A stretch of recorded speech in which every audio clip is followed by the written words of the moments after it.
আসামে বিদেশি বিতাড়নের জন্য আরও ৫ বছর সময় চাইলেন কেন্দ্রীয় স্বরাষ্ট্রমন্ত্রী। এটা অত্যন্ত হাস্যকর ব্যাপার।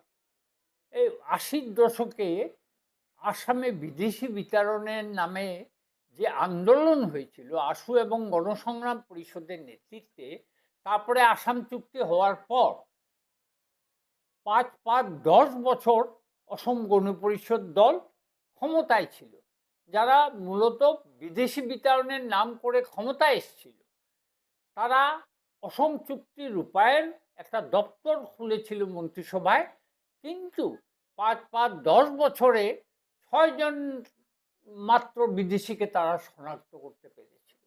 এরপরে আসুন বিজেপি ১০ বছর, সেখানে সরকার বারবার বলতো বিদেশিতে আসাম ভরে গেছে, মিয়া শব্দে মানুষকে প্রভাবিত করত।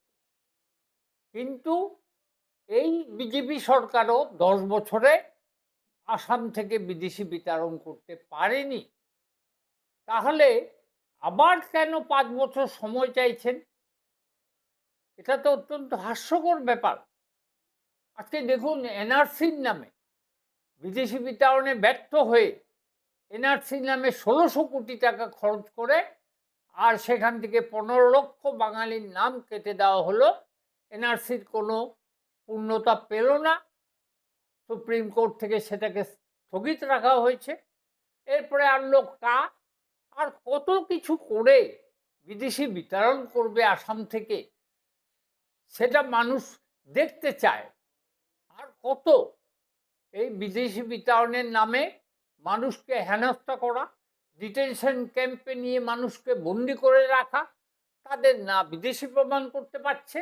তারপরে সবচেয়ে বড় প্রশ্ন, আজকে মানুষের মনে প্রশ্ন জাগা উচিত যে বিদেশি বিতাড়ন করার দায়িত্ব বর্ডার থেকে, বাংলাদেশের বর্ডার থেকে লক্ষ লক্ষ লোক আসামে ভরে গেছে, যে কথাটা কেন্দ্রের বিজেপি সরকার, রাজ্যের বিজেপি সরকার বলছে।